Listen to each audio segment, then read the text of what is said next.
Hey, it's Sandra. Welcome to another episode of Asexualise, my asexual life. This is a place to be for education about asexuality.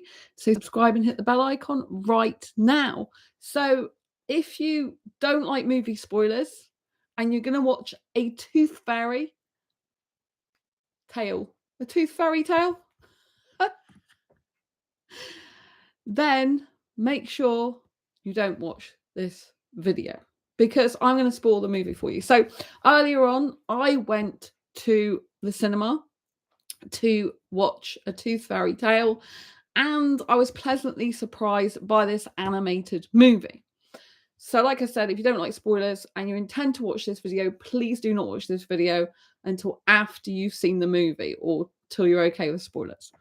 So, Van is a fairy, and there's this land that has fairies, trolls, and it also has goblins in it, if you know what I mean. But they're all like separated, and so the fairies, they're tooth fairies, right? They're meant to go and get teeth from the children's pillows, underneath their pillows.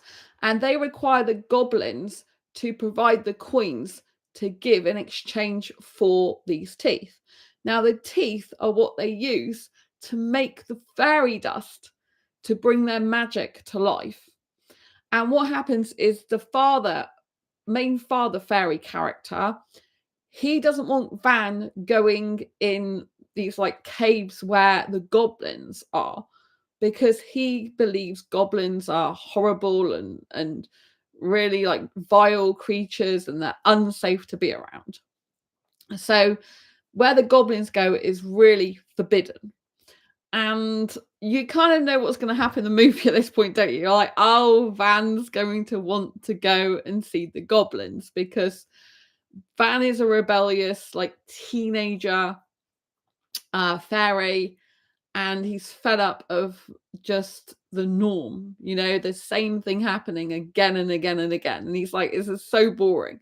So instead of collecting teeth when he's meant to, he's busy like being distracted. And one time he goes to get a tooth, but he sees this person running away and he follows this person. And this person is like in a high-tech suit, looks a bit like a spacesuit, but in black, like a picture Tron, something like that, right? If you've seen the movie Tron.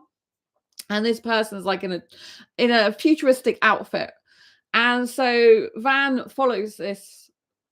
Well, you think it's a person, but when Van sees who it is, it's actually a troll. And the troll is about to go in their cave. Right? So this is pushing the story on because there's some time when they're basically not collecting the teeth like they should be.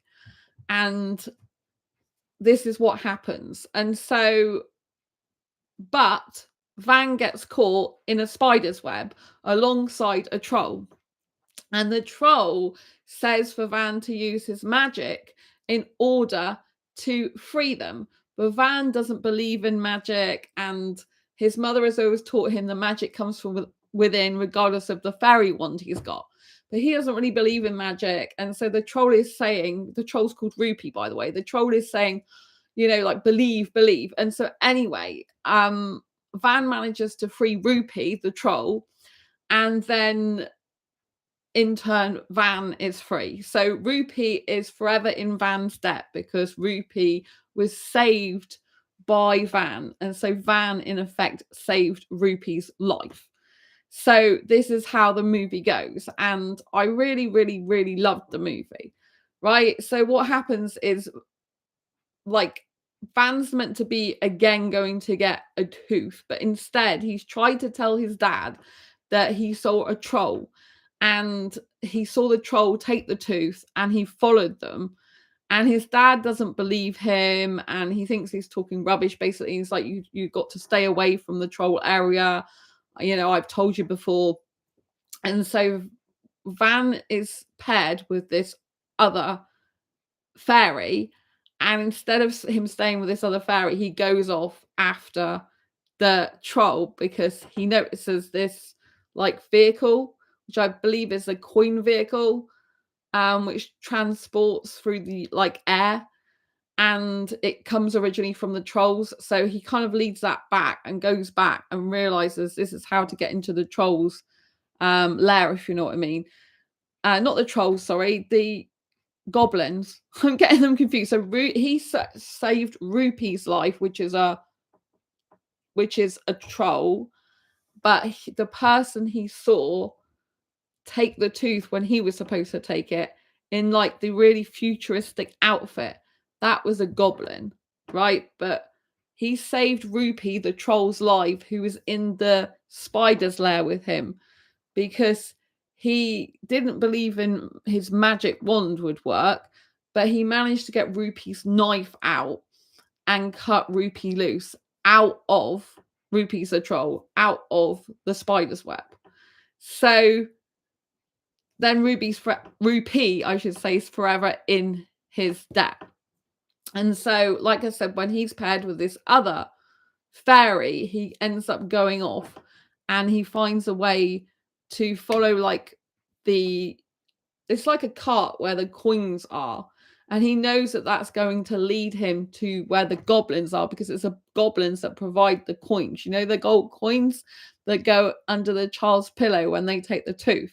So like the fairies and goblins kind of work together, but they're never together because they, at this point, they hate each other in the movie and they think each other's really disgusting and bad. And, you know, the fairies think the goblins are unintelligent and horrible creatures. The goblins think the fairies are entitled, and they have like kind of like real resentment for each other. But the fairy Van sees Gemma the goblin, so he finds Gemma and he ends up going, and she protects him by basically making him have a costume that covers up his wings, so he's able to go in this massive, beautiful like factory of where they make all the gold coins, and it's just really, really beautiful. It's like a magical kingdom, even in the goblin area, like the goblin factory. It's really, really nice. And so Van, over a process of time in the movie, like basically falls for Gemma romantically, who's the goblin, but their parents are odds with each other. The goblins and the fairies' parents and families hate each other.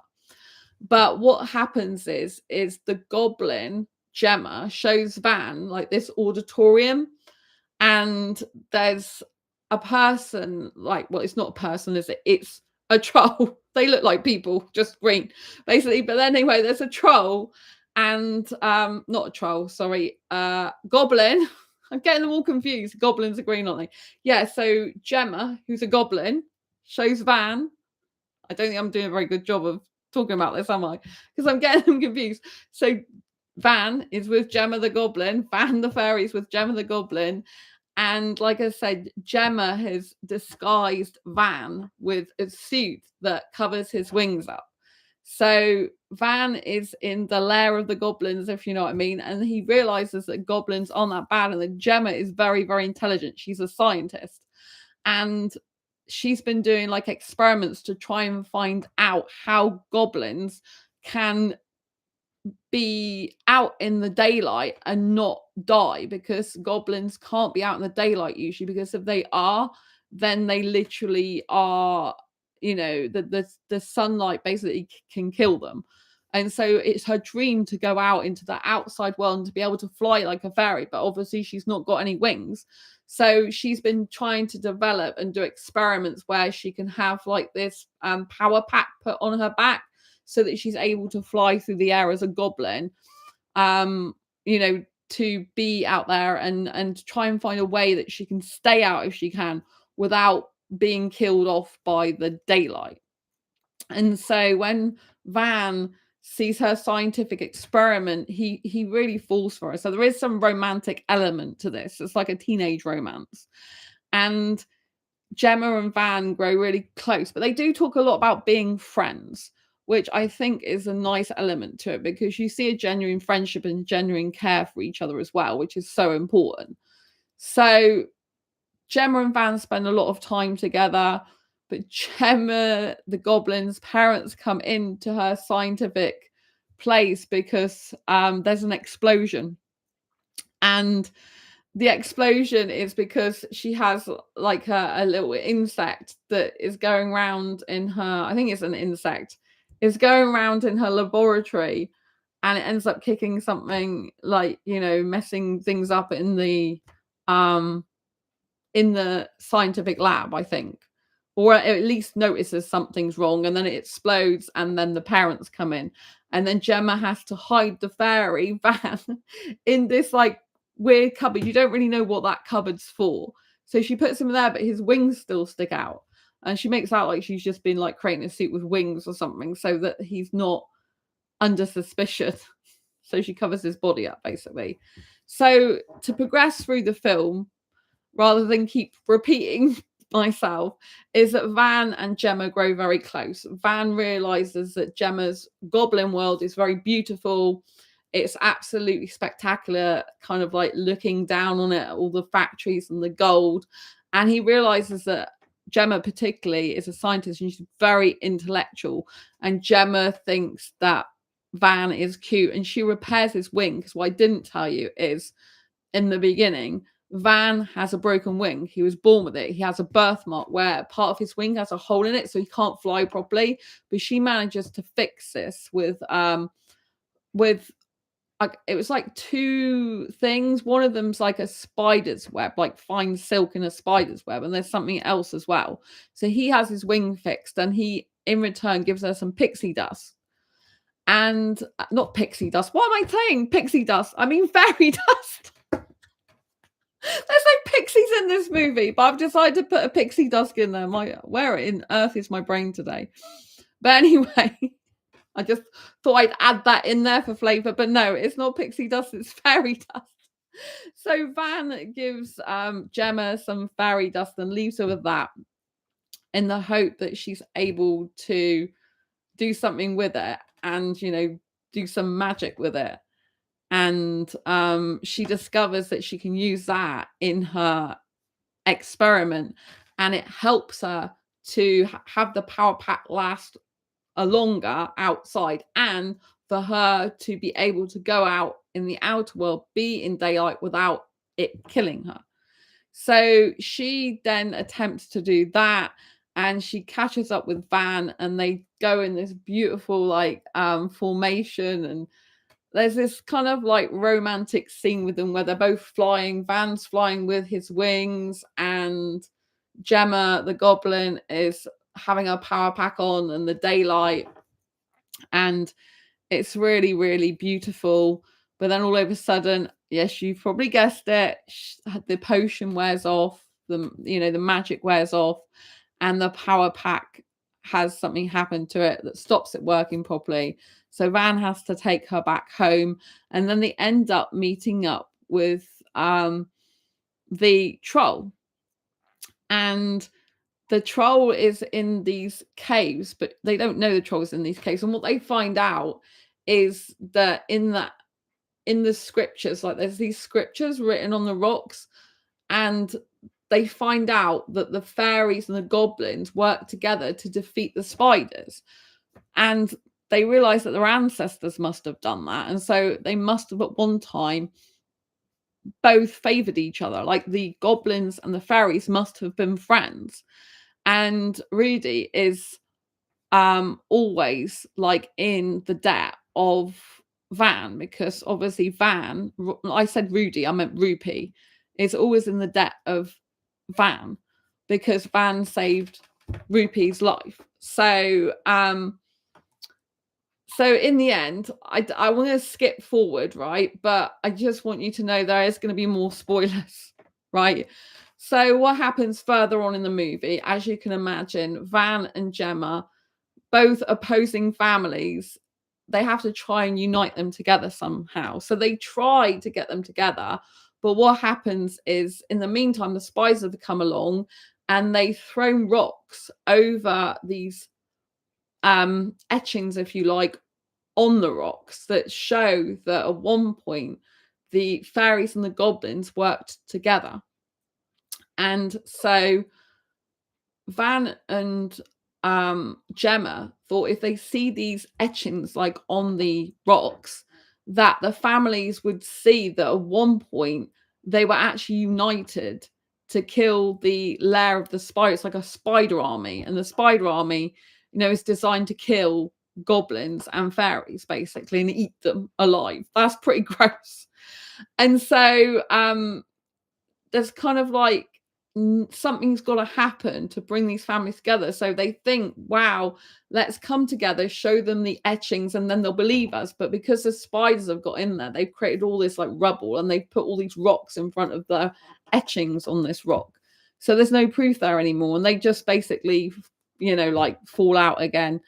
The men like of the households. So the father goblin to Gemma and the father fairy to Van, they're like very pig-headed, and they kind of, won't attempt to try and get on. Whereas the other fairies and goblins, the younger teenager ones, they get on really well and are attracted to each other and kind of pairing up. And the mother goblin and the mother fairy, they both like each other. It's only like the guys that don't really get on, because they're quite macho. And anyway, so it's like they forbid them to see each other again, right? It's like, that's it now. We forbid you to see each other. And of course, Van's not going to settle for that. So Van tells Gemma he'll meet her where they originally met. And so Gemma, the goblin, goes to this girl's house who, had a tooth under the pillow with a gold coin originally. And unfortunately, she's attacked by a spider and captured. And so her power pack is left on the floor, and her potion, because Van has given her some more like pixie dust, which she's made into like a potion. So all of that is basically on the floor, and Van finds it, and then he has to go after Gemma to try and save her from the spider's lair.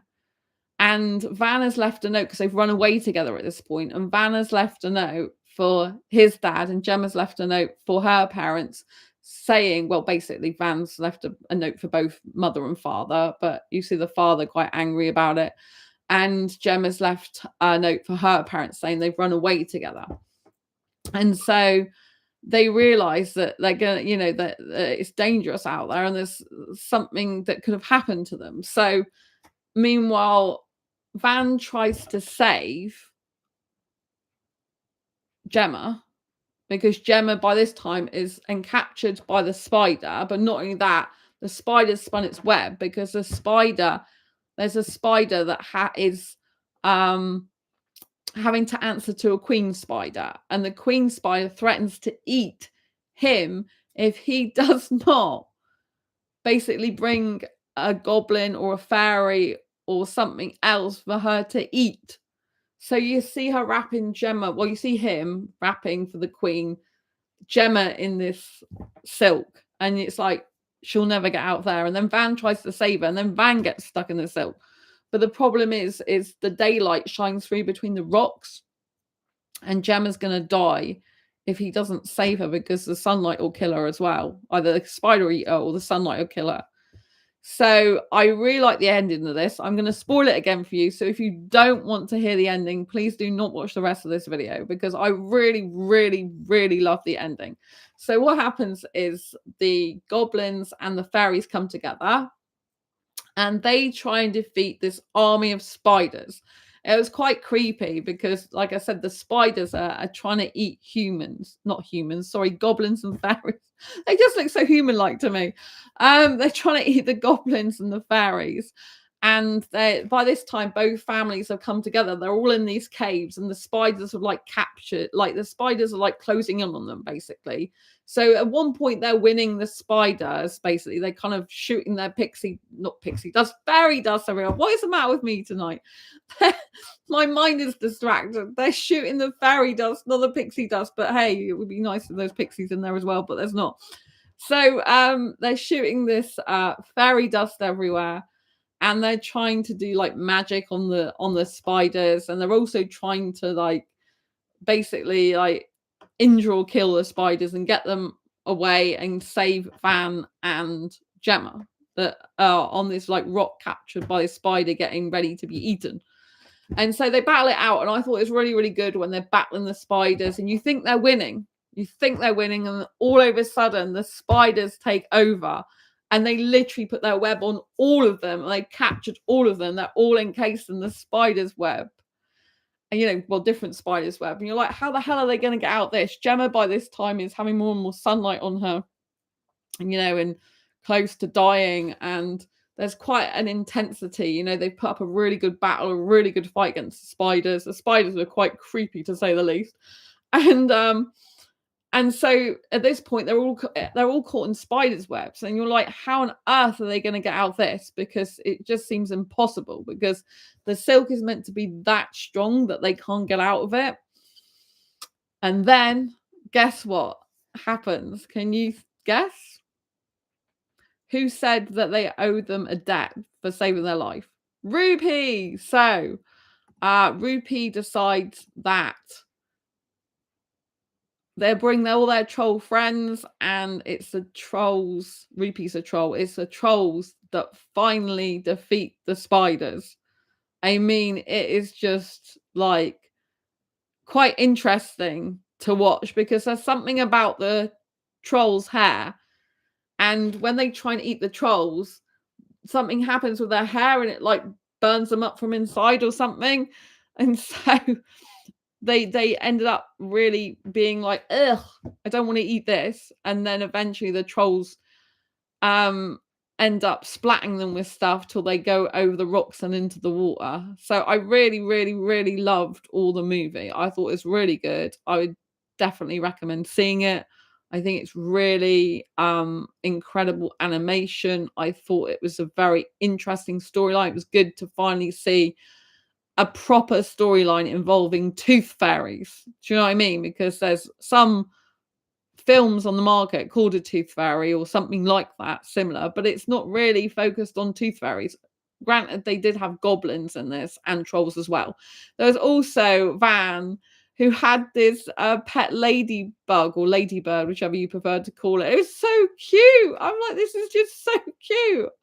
You want to take the ladybird home with you? I was like, I want to take it home with me. It's so cute. So yeah, I really love the story. I like the special effects. I like the animation. I like the battle at the end with the spiders. That was quite intense. The spiders are quite ugly, you know, like they're quite like gruesome. It makes you really like worry about the spiders. And you know, the queen wants to eat the goblins and the fairies. Is quite horrible. But I really love the coming together of the fairy and the goblin, you know, and they get together in the very end. You see, it's a shame because when they do the very final scene, you see them go to kiss and you can just see the bottom of their lip. You can't even see the proper kiss. I'm thinking, why did you cut off there? Why didn't you actually show the kiss, seeing as you know they're kissing, but you can't quite see it? As a romantic asexual, I love that. But if you're not into romance, you might not like that at all. So, yeah. I have explained all the movie in detail, which is why I said there's going to be spoilers in here quite a lot. But I was just so excited by this movie. You know, I mean, there's probably like details I haven't actually included that have been missed out because I didn't want to go into every single detail. But that's pretty much the gist of it. And that pretty much tells you the whole storyline. So, yeah, sometimes I do that. I tell the whole storyline of the movie. But like if we look at the themes of this movie, the big theme, which it seems to be a recurring theme with the films I watch, is identity. And it's all about discovering who you are and who you're born to be, not what you're born into being. And I've talked about this in podcast interviews to do with my asexuality, even like, don't be who you are born into being, be who you're born to be. In other words, don't, you know, if you're born into a sexual orientation that doesn't fit you, then don't be that sexual orientation. Be the actual sexual orientation you're meant to be. So I thought I was heterosexual for years, but I'm not. I'm heteroasexual. So I just was born into thinking that I was heterosexual when in actual fact I've always been asexual, but didn't realize it. It's not my parents' fault. They didn't know about asexuality. I didn't know about asexuality. But obviously I've been brought up to think I'm heterosexual. And when you finally find out, if you are asexual, that, oh, I'm not who I thought I was in terms of my sexual orientation, then it's kind of like a really big awakening, and you feel blessed, or I feel blessed, to actually find that out. I know not every asexual feels like that. I felt a huge relief, because it's like, finally there's other people like me. There's other people who want a relationship, romantic, without sex. And that just lit me up. I'm like, this is such a relief. I thought I was the only one in the world, planet, universe that felt this way, that wanted a romantic relationship with kissing, cuddling, holding hands, but without sex. And now I realize there's lots of asexuals like that, although there tends to be more asexuals who don't want sex and who are not romantic, rather than asexuals who don't want sex that are romantic. There tends to be more non-romantic asexuals. I hope that makes sense. So I think whenever I watch a movie, I'm always really pleased when I see the character, one or two of the characters or more, deciding for themselves who they want to be and what sort of life they want to shape for themselves. Because I do believe we get given a certain way of being, and it's up to us to mold our life to the way we want it, rather than what other people want it to be. So I think that takes a lot of courage, a lot of guts. I think it takes a lot of self-awareness, and I think it's something that everyone should think about doing. Like, what is it about you that is different, and what makes you unique and special, and what makes you tick, and what lights you up every single day of your life, and what are you really about, rather than what people's told you you're about. I think, identity is such an important thing to explore, to get to know about yourself, and to really lean in all different aspects. I've talked before on this channel about different types of attraction, romantic attraction, uh, aesthetic attraction, spiritual attraction, emotional attraction, creative attraction, clothes attraction, sensual attraction. Have I mentioned spiritual attraction? I've mentioned a lot of them. And so there's lots of different types of attraction. So people tend to lump most types of attraction just under sexual attraction, but there's all different types. That's why people can have attractions of different types to different genders. Even they could have romantic attraction to one gender and sexual attraction to another gender, because different types of attractions are not necessarily the same as having sexual attraction with all those attractions. In other words, you can have lots of different attractions without having sexual attraction. But you could have sexual attraction plus some other attractions, like aesthetic attraction, romantic attraction. But aesthetic and romantic attraction can exist on their own altogether without the sexual attraction. So I think it's very important that you live your life in a way that makes you happy, and that allows you to understand yourself on the deepest level, and that allows you to be yourself and to feel good and supported in who you are. This obviously means finding people that you can relate to, even if it's not someone that looks exactly like you. So, for example, Van the fairy ended up bonding with Gemma the goblin, and they found a soulmate ship in each other. It talks about soulmates in the movie. And so just because you're born a certain type of way doesn't mean to say you are that type of way. You can choose for yourself and decide the future of your life. And so I think this is very empowering. It's a very empowering storyline. It's all about, choosing how to live your own life, not living in fear of what other people think, and the rumors that people start about, the goblins are unintelligent beings, and they're horrible looking creatures, and the fairies are entitled, and this type of thing, right? There's a lot of stereotypes without people genuinely getting to know what another, in this case, fairy or goblins like. But in terms of humans, in order to get to know what humans are like, it's important that we understand what humans are like for ourselves. Some humans will gel together Some humans won't, right? It's just the way things are in life. But what we can take from that is being with someone who understands us, whether it's one of our kind or a different kind. For example, it might be an interracial. I can't even say that word. Like interracial, is that how you pronounce it?